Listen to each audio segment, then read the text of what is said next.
아멘. 할렐루야. 우리 말씀을 듣는 우리 모든 성도님들의 심령 가운데 구원의 분명한 확신과 믿음이 있게 되기를 바랍니다. 저 전라도 보길도에 가면은 참 한번 가보고 싶은 섬인데 동광교회라고 있습니다. 그 보길도 동광교회는 변상호 목사님하고 구미영 사모님이 시무를 하면서 한 사람 한 사람, 여러분 섬에서 전도를 한다는 게 얼마나 어려운지 잘 아시죠? 이 바다 사람들은 미신이 강해서 마음을 특별히 열지 않습니다. 한 사람 한 사람 전도를 하는데 한 동네 아저씨가 그렇게 교회를 비방하고 특히 그 구미영 사모님을 비방을 하고 험담을 하고 복음을 전하기는커녕 복음이 전해지는데 큰 방해물 역할을 했답니다. 그래서 이 목사님 사모님이 얼마나 속이 끓고 마음이 아팠겠습니까? 기도를 또 얼마나 많이 했겠습니까? 그런데요, 그런 분이 어쩌다가 아주 우연히 교회에 오게 된 거예요. 교회에 와서 예배를 드렸다기보다는 예배 드리는 장소에 잠깐 있었던 것이죠. 그리고 그날 이분이 배를 타고 고기를 잡으러 나가셨는데 사진을 보여주십시오. 이게 잡혔습니다. 저 아저씨가 누구냐? 구명 사모님을 비방하고 다니던 그 동네 아저씨, 보길도의 동네 아저씨. 그런데 한 사람 외에는 다 놀라시네요. 가오리인데 이 시가가 최소한 1,000만 원이 넘는 그런 생선이랍니다. 평생을 살면서 보길도 앞에서 이렇게 큰 고기를 잡아본 적이 없었다는 거예요. 그 다음부터 이 아저씨에게 놀라운 변화가 일어났는데, 자기가 교회 한번 딱 들러서 예배 한번 딱 드리고 이런 일이 벌어지니까 그 다음부터 교회를 비방하는 일이 싹 사라졌답니다. 목사님 사모님 비방하는 얘기 요만큼도 하지 않고, 그 섬으로 누군가가 이사를 왔는데 예수를 뭐 아무튼 비스무리하게 믿을 것 같다 그러면 저 교회 가보라고, 아주 용한 교회가 있다고 가보라고 소개를 하고 다닌다고 그럽니다. 여러분, 이 동네 아저씨에게 아주 작지만 믿음이라는 것이 생긴 것이죠. 그야말로 겨자씨만한 믿음이 생긴 것이죠. 여러분, 우리 예수님은요, 우리의 믿음에 관심이 참 많으십니다. 뭐에 관심이 많다고요? 우리가 몇 평짜리 집에 사는지, 우리가 얼마짜리 차를 타는지, 우리가 얼마나 이쁜지, 살이 빠졌는지 살이 쪘는지, 그런 것보다는요, 우리 주님의 관심은 오직 믿음에. 왜 주님이 우리에게 믿음에 관심이 있으십니까? 믿음이 있어야 구원을 받고, 믿음이 있어야 이 험한 세상에서 믿음을 잘 지킬 수 있고, 잘 분별할 수 있고, 어떠한 삶의 풍랑이 올지라도 잘 견뎌낼 수 있고, 이겨낼 수 있고, 승리하고 살 수 있는 원동력이 믿음이니까, 주님은 우리가 믿음이 없는 사람은요, 어떻게든 믿음이 조금이라도 들어가도록 애를 쓰시는데, 어떻게 하면 믿음을 가질 수 있을까? 때로는 우리가 생각하기에 참 유치하다 싶을 정도, 이렇게 이 아저씨에게 큰 물고기 한 마리 잡게 하니까 믿음이 생겼잖아요. 기적을 동원해서라도 믿음을 갖게 하시고, 또 믿음이 어느 정도 있는 사람은 그 믿음이 자랄 수 있도록, 한 단계 업그레이드 될 수 있도록 그 믿음을 키우려고 애를 쓰시는 분이십니다. 여러분, 그 관점에서 오늘 말씀을 지켜봐야 돼요. 주님이 어떻게 믿음을 한 단계 업그레이드 시키기 위해서 애를 쓰시는지, 그 관점으로 일을 하시고 그 관점으로 말씀을 하시는지, 그 관점으로 오늘 이 말씀을 들여다볼 수 있어야 됩니다. 여러분, 마태복음 8장 1절 말씀을 보면은 주님 주변으로 사람이 점점 많이 모여드는 그런 장면이 묘사가 되고 있습니다. 주님이 산에서 말씀을 가르치셨는데 말씀의 큰 은혜들을 받았습니다. 그래서 주님이 가시는데 그 은혜를 받은 사람들이 쫓아오기 시작을 했어요. 2절 말씀을 보면은 나병 환자를 고치십니다. 그러니까 더 많은 사람이 쫓아오고, 5절 말씀을 보니까 백부장의 그 하인의 그 병을 고치십니다. 그러니까 더 많이 쫓아오시고, 14절 말씀을 보니까 베드로의 그 장모의 열병을 고치십니다. 그러니까 더 많은 사람들이 주님의 주변으로 몰려들었다, 이런 말씀. 이거는 걷는 것이 아니라 사람들에게 밀려가지고 에워싸여가지고 떠밀려 갈 정도로의 사람들이 그렇게 많이 몰려들었어요. 그래서 그 인파로부터 벗어날 수 있는 유일한 길은 바다를 건너가는 것뿐이었다. 제가 성지순례를 가보니까 이 베드로 장모의 그 집이 바로 그 갈릴리 바다 옆에 있어요. 한 100m도 안 떨어져 있어요. 그러니까 그 수많은 인파에서 벗어나는 유일한 길은 그 갈릴리 바다를 건너가는 거예요. 그래가지고 제자들에게 명해가지고 건너편으로 가자고 하셨습니다. 그런데 이 배에 탈 수 있는 인원이 한정적이죠. 그러니까 그때 자기도 주님을 따라가겠다고 지원하는 사람이 있었는데 어떤 서기관이었습니다. 마태복음 8장 19절 오늘 본문 말씀을 보면 한 서기관이 나와 예수께 아뢰되 선생님이여 어디로 가시든지 저는 따르리이다. 이 서기관 정도라면은 어느 정도 믿음이 있는 사람이죠. 자, 주님이 믿음이 없는 사람은 믿음이 들어가게 하려고 애를 쓰시고, 또 믿음이 있는 사람은 어떻게 하신다고요? 어떻게든 그 믿음의 수준을 한 단계 끌어올리려고 애를 쓰신다, 이렇게 말씀을 드렸습니다. 그래서 주님이 이렇게 서기관에게 말을 합니다. 마태복음 8장 20절 말씀을 보면 예수께서 이르시되 여우도 굴이고 공중의 새도 거쳐가 있으되 인자는 머리 둘 곳이 없다 하시더라.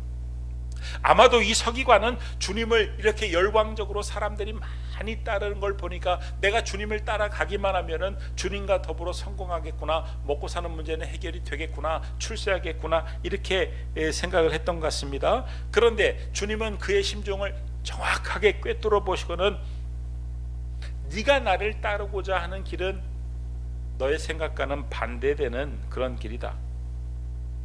출세와 성공과는 거리가 먼 길이다. 머리 둘 곳조차 없는 가난한 길이고, 내가 가는 길은 불편한 길이고 힘든 길이고 외로운 길이다, 이렇게 말씀하신 것입니다. 여러분, 주님이 지금 이 서기관을 내치려고 거절하려고 이런 말씀을 하셨을까요? 아니죠. 그의 믿음을 테스트하신 것이죠. 내가 이렇게 가는 길이 네 생각과는 다르지만 험하지만 나를 따라올 수 있겠니? 나를 따라오기를 바라는 마음으로 그의 믿음을 테스트했는데, 안타깝게도 그는 믿음을 한 단계, 아니 수 단계나 업그레이드를 할 수 있는 그 기회를 놓치고 말았다, 이런 말씀이에요. 여러분, 우리가 믿음이 자라지 못하는 이유도 마찬가지입니다.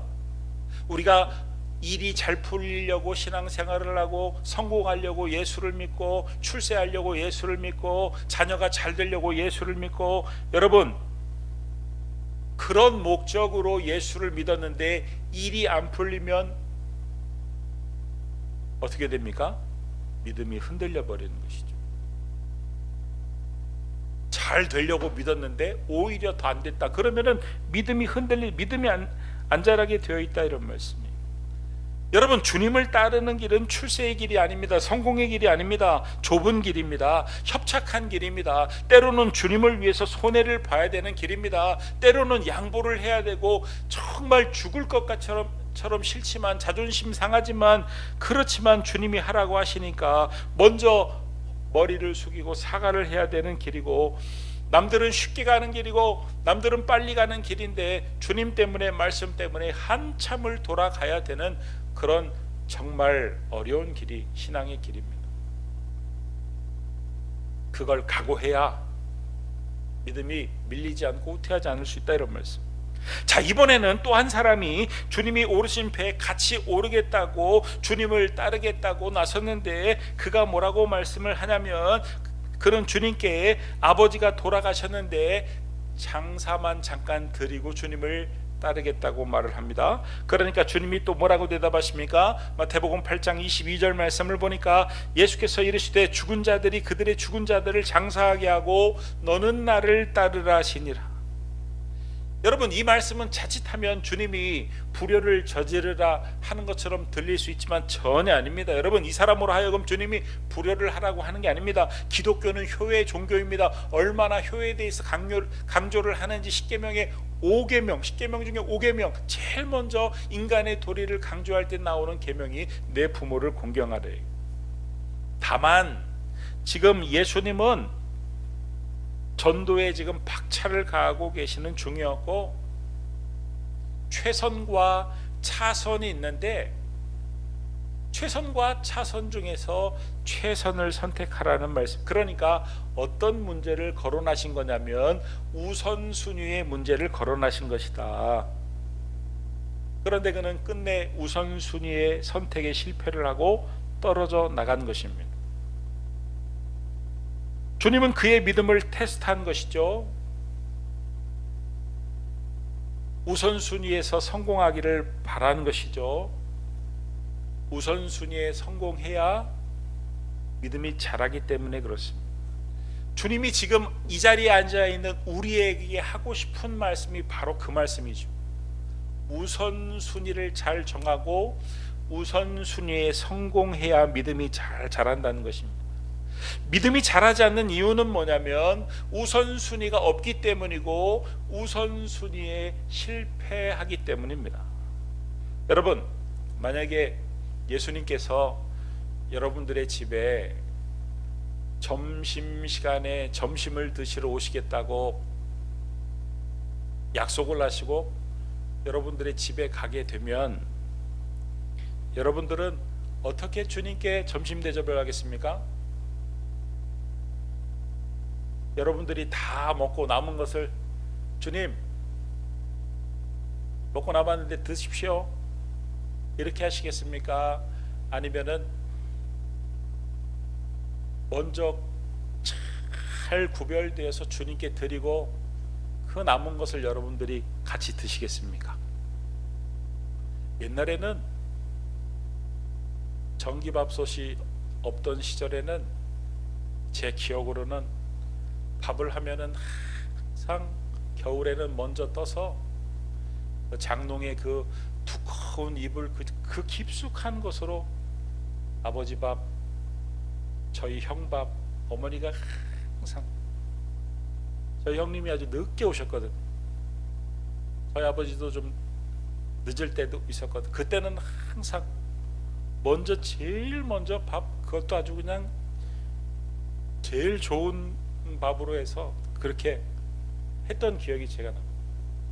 여러분, 주님이 여러분들의 집에 찾아와서 그 점심을 드시겠다고 하는데 여러분들이 먹다 남은 밥을 대접하겠느냐, 이런 말씀이에요. 예배가 우선이죠. 주님을 만나는 게 우선이죠. 내일 다 이 일하고 저 일하고 그 남는 시간에 아다리가 맞으면 예배 드리겠다. 이 사람 만나고 저 사람 만나고 다 만나고 시간이 나면은 성경 보겠다. 여러분, 이쪽으로 돈 쓰고 저쪽으로 다 돈 쓰고 다 써보고 남는 게 있으면 헌금하겠다. 여러분, 하나님께 먼저 구별해서 드리는 것이 바로 우선이에요. 이 우선순위를 잘 정하는, 예배가 우선이고 기도가 우선이고 말씀 읽는 것이 우선이고 그 시간들을 먼저 정해놓고 남는 시간 열심히 일하고 남는 시간 사람 만나고 남는 시간 뭔가를 열심히 할 때 우선순위가 딱 잘 정할 때 질서가 딱 잡히는 것이다, 이런 거죠. 삶의 질서가 잡히는 것이고 신앙의 질서가 잡히는 것이고 인생의 질서가 잡히는 것이고, 할렐루야, 질서가 잡히면 척척척척척척 뭐든지 잘 되는 것인 줄 믿으시기 바랍니다. 그러니까 신앙생활은 우선순위를 잘 정하는 게 신앙생활이고, 신앙생활에 승리하는 게 다른 게 아니라 우선순위에서 승리하는 게 신앙생활에서 승리하는 거예요. 할렐루야. 우리 기쁨의 교회 성도님들은 우선순위를 잘 정하고 우선순위에 승리하심으로 말미암아 신앙이 좋아지고 신앙생활에서 승리할 수 있게 되길 주의 이름으로 축원합니다. 배 탄 제자들도 예외가 없었습니다. 믿음의 테스트가 시작이 됐습니다. 무섭고 사나운 풍랑이 일어나기 시작을 했습니다. 여러분, 그 무섭고 사나운 풍랑은 너희들이 진짜 나를 따르는 사람이냐, 너희들이 진짜 내 제자냐 라는 주님의 질문이었다. 서기관과 장사를 치르고 오겠다는 사람들에겐 주님이 구두로 말씀으로 질문을 하셨지만 이 배 탄 제자들에게는 무섭고 사나운 풍랑으로 지금 질문을 하고 계시는 것이다.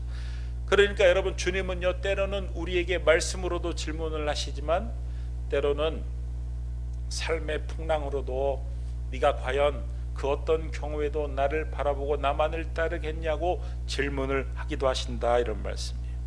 여러분, 이렇게 삶의 심각하고 큰 풍랑을 만났을 때 우리가 주의를 해야 될 게 있는데 바로 24절 말씀입니다. 24절 말씀을 우리가 주목을 해야 됩니다. 마태복음 8장 24절 말씀을 보면 우리 같이 한번 읽어보겠습니다. 시작.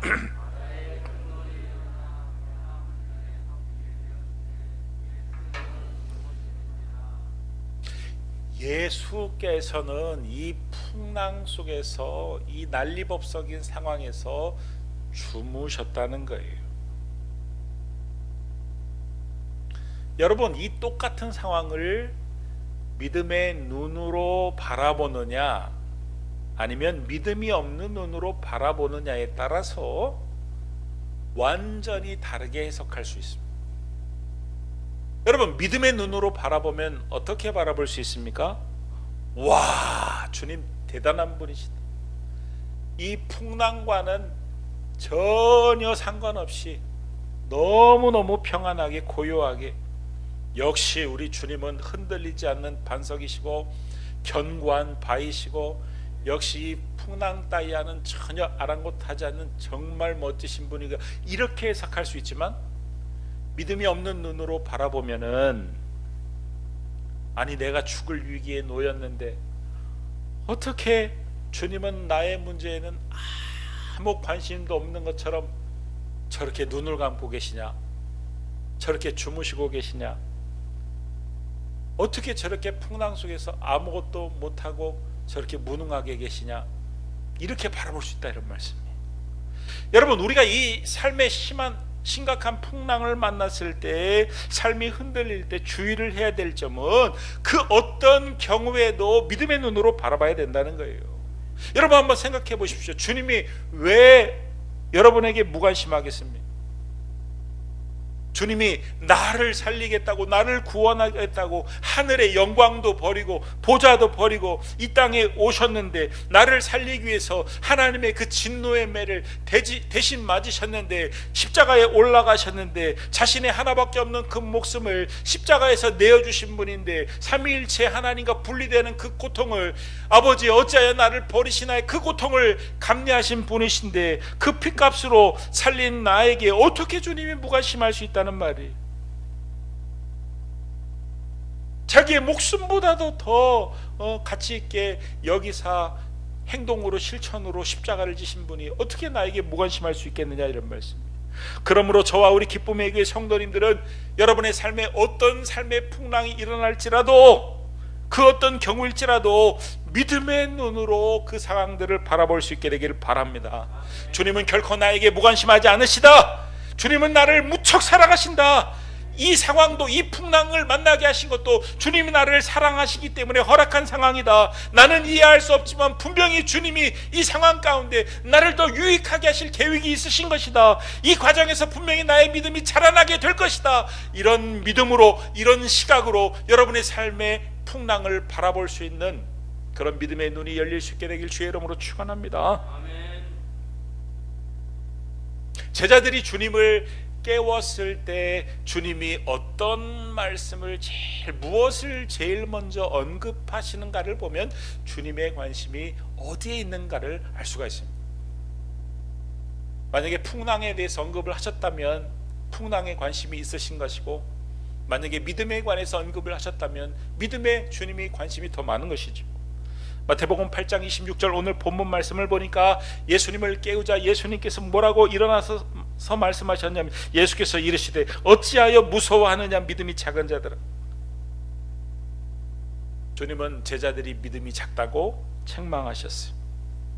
믿음을 언급하셨어요. 그러니까 주님은 이 풍랑 속에서도 여전히 어디에 관심이 많으신 거예요? 믿음에 관심이 많으신 거예요. 여러분의 삶에 어떠한 삶의 풍랑을 만났을지라도 주님의 관심은 어디에 관심이? 믿음의 관심입니다. 믿음이 작다라고 표현을 해놓았는데, 여러분 이 믿음이 작다라는 말은 어떤 말이냐면 일어난 사건보다 주님을 작게 보았다라는 말씀을 의미합니다.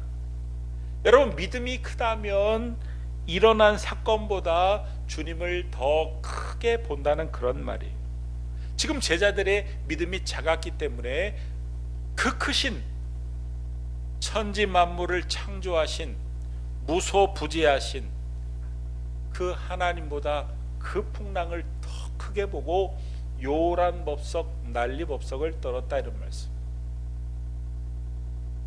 여러분 제자들이 주님을 깨울 때 주님이 무엇을 제일 먼저 꾸짖었는지 한번 보십시오. 마태복음 8장 26절 말씀을 보면 어찌하여 무서워하느냐 믿음이 작은 자, 믿음이 작은 제자들을 먼저 꾸짖으시고 그 다음에 바람과 바다를 꾸짖으시오. 여러분 이것은 무엇을 의미합니까? 풍랑이 문제가 아니라 믿음이 작은 것이 먼저 문제라는 것을 의미하는 것입니다. 사랑하는 성도 여러분, 우리의 삶에는요 크고 작은 풍랑이 끊임없이 찾아오게 되어 있습니다. 풍랑이 있고 없고가 문제가 아닙니다. 풍랑이 크고 작고가 문제가 아닙니다. 믿음이 문제입니다. 풍랑이 문제였다면 먼저 주님이 풍랑부터 잠재우셨어야 돼요. 그러나 주님은 제자들의 믿음을 먼저 지적하셨어요. 주님이 오늘날 우리에게 던지시는 메시지도 믿음이 문제라는 거예요. 삶에는 언제나 파도, 언제나 풍랑이 있어요. 그러나 믿음이 있으면 그 풍랑이 있는 상황 속에서도 주님이 주시는 평안함이 나에게 있는 것이다. 나의 마음속이 늘 평안해, 나의 마음속이 늘 평안해. 악한 죄 파도가 많으나 마음이 늘 평안해. 할렐루야. 여러분의 삶에 크고 작은 풍랑이 늘 있을지라도 여러분의 믿음으로 말미암아 주님이 부어주시는 그 평안함이 늘 함께하기를 그리스도 예수의 이름으로 축원합니다. 여러분 우리가 반드시 알아야 될 사실은 우리는 결코 풍랑 때문에 죽지 않는다는 사실이에요. 왜냐하면 주님이 우리와 함께 하시기 때문입니다. 우리와 함께 하시는 주님은요 우리를 너무너무 사랑하시고 우리에게 너무너무 관심이 많으시고 전능하신 하나님이기 때문에 그렇습니다. 그 풍랑 따위야 말씀 한마디로 꾸짖으시면 잠잠케 하시는 위대한 하나님이기 때문에 그렇습니다. 그러므로 여러분 우리가 풍랑이 일어나면 제일 먼저 멈춰야 할 일이 있어요. 멈춰야 할 일은 뭐냐면 그 풍랑을 바라보는 시선을 거둬야 한다는 사실입니다. 그 풍랑의 시선을 고정하면요, 그 풍랑의 시선을 고정하면 그 풍랑으로 인해서 내 마음이 계속 흔들릴 수밖에 없고 내 삶이 흔들릴 수밖에 없고 안정이 안 되게 되어 있습니다. 그리고 해야 할 일은 내가 뭐라도 해보려고 발버둥 치면 안 돼요. 모든 것을 멈춰야 됩니다. 그리고 시선을 누구에게로 고정해야 되냐면 영원한 반석이시고 견고한 바위시고 강한 산성이시고 흔들리지 않는 반석이신 하나님께 시선을 고정해야 된다, 이런 말. 할렐루야.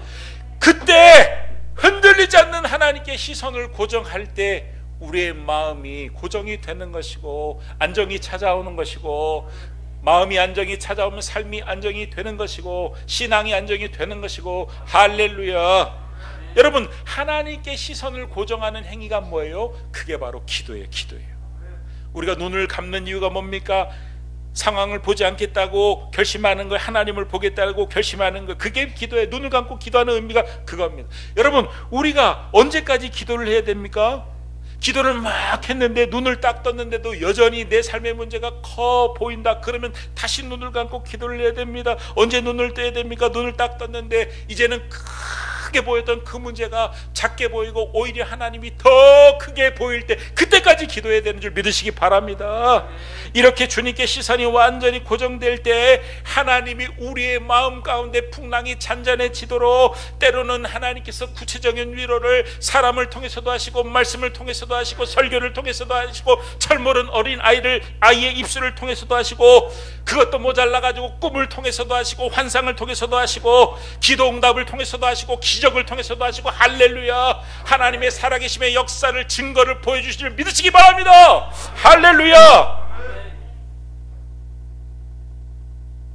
저는 참 불가사의한, 진짜 미국에서 어떻게 이런 기업이 생존할 수 있을까? 여러분, 우리나라의 그 패스트푸드점, 제가 중학교 때인가요? 아무튼 중학교 때인가요? 고등학교 때인가요? 아무튼 롯데리아가 처음 나왔어요. 그때 별천지였습니다. 햄버거를 파는 롯데리아. 요즘은 뭐 맥도날드도 있고 뭐 맘마터치인가 맘스터치인가도 있고 뭐 많이 있던데, 우리나라 사람들은 잘 모른답니다. 그런데 미국 사람들은 누구나 너무나도 잘 아는 1위가 맥도날드고 2위가 스타벅스고 3위가 바로 이 기업이래요. 내년도에 우리나라에 들어온답니다. 이 칙펠레라는 패스트푸드 기업인데, 한번 사진을 한번 보여주시기 바랍니다. 이겁니다. 뭐 내부의 사진도 있지만 그냥 요 한 장으로 소개를 대신하도록 하겠습니다. 여러분, 이 회사의 특징이 뭐냐면은 기독교 정신이 투철한 기업. 특히 주일 성수를 철저히 지키는 그런 기업입니다. 이 패스트푸드 영업을 할 때 가장 매출이 많이 오르는 날이 주일입니다. 그런데 그야말로 주일날 문을 닫고 영업을 하겠다는 것은 엄청난 모험인 것이죠. 그런데 매출이 전혀 떨어지지 않을 뿐만 아니라 특이하게도 이 칙펠레는 월요일날 매출이 평일날 매출이 2배가 된다. 주말에 문을 닫아서 그런지 패스트푸드 영업에서는 볼 수 없는 아주 기이한 현상이라고 합니다. 그런데 이 기업이 어떤 일을 했냐면 동성애 반대를 노골적으로 표현했어요. 여러분, 미국에서 동성애를 반대한다. 참 우리나라도 이제 점점 문제가 드러나고 심각해지고 있지만, 미국에서는 동성애에 관해서 언급을 하는 것조차, 뭐 동성애자들이 주례를 해달라고 하는데 목사가 주례를 안 하면은 자칫하면 고소에 휘말릴 수 있는 아주 심각한 그런 지금 상태가 되었어요. 그런데 이 칙펠레에서 동성애에 대해서 공개적으로 반대를 했는데 그야말로 전국적으로 난리가 났어요. 그야말로 이 기업이 몰살당한, 저거 이제 망했다, 이렇게까지 크게 반대 운동이 일어났는데, 그런데요, 놀랍게도 동성애를 반대한다고 선언한 그날부터 매출이 올라가기 시작해가지고 작년에 이 칙펠레에서 총 매출이 12조 원, 별로 안 놀라네요. 12억 그러면 많다고 생각하는데 12조 원 감이 잡히십니까? 여러분, 우리가 우선순위를 세우고 좁은 길로 간다고 해서 무조건 어려움만 만나는 것이 아닙니다. 무조건 풍랑만 만나는 것이 아닙니다. 그 풍랑 속에서도 하나님의 위로가 있고 하나님의 은혜가 있고, 우리가 죽음의 골짜기를 지나갈 때 죽음의 골짜기만 보면요 너무 낙심이 되는데, 하나님은 반드시 그 아래에 위로의 샘물들을 마련해 놓으셨어요. 그 위로의 샘물들을 경험하면서 하나님의 선하신 돕는 은혜를 체험하면서 그 과정에서 우리의 믿음이 자라나는 것이고 더 견고해지는 것이고, 할렐루야, 그 일을 위해서 하나님이 때로는 우리에게 삶의 풍랑도 허락하시는 줄 믿으시기 바랍니다. 저희 집에 이렇게 딱 들어가면요, 왼쪽에 바로 빨간색 저울이 하나 있습니다. 저울에 올라가면은 그날의 내 몸무게를 알 수가 있습니다. 운동을 하거나 며칠 다이어트를 하면은 아주 저울에 올라가는 게 기쁘고 얼른 저울에 올라가서 체크해 보고 싶은데, 간밤에 큰 죄를 지은 경우에는 왠지 쳐다보기도 싫고 올라가면은 무서울 것 같고, 우리 주님은요 우리의 믿음의 무게를 날마다 정확하게 달아보시고 우리의 믿음의 무게가 점점 더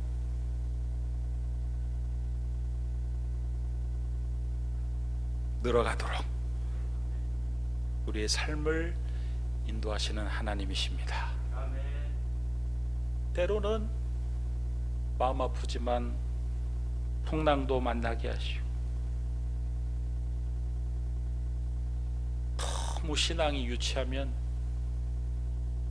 일이 잘 풀리는 기적도 경험하게 하시고, 신앙이 너무너무 좋으면 그래도 그 신앙이 더 좋아지게 하기 위해 삶의 풍랑도 허락하실 때, 너무 그 풍랑만 바라보고 내가 왜 신앙생활을 지금까지 이렇게 열심히 했는데 왜 이런 풍랑을 만나게 하느냐, 주님을 원망하지 마시고 그 풍랑에서 시선을 거두시고 그 풍랑 속에 감춰져 있는 주님의 그 의도를 믿음의 눈으로 바라보시고, 그 풍랑 속에서 내가 너를 사랑한다는 주님의 세미한 음성을 들으시고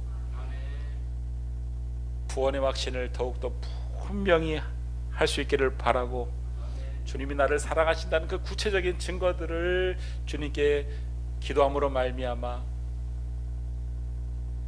확인할 수 있기를 바라고, 그래서 여러분의 삶이 항상 흔들리지 않고 그 풍랑 속에서도 여러분들의 믿음이 더욱더 견고하게 자랄 수 있는 그런 귀한 은혜가 있게 되기를 그리스도 예수의 이름으로 축원합니다. 축원합니다. 기도하겠습니다. 하나님, 우리의 삶에 많은 풍랑이 있지만 때로는 주님이 몰라주시는 것 같고 외면하시는 것 같고 주무시는 것처럼 느껴질지라도 믿음의 눈으로 모든 것들을 바라볼 수 있는 그런 은혜를 허락하여 주옵소서. 예수님의 이름으로 기도드립니다. 아멘.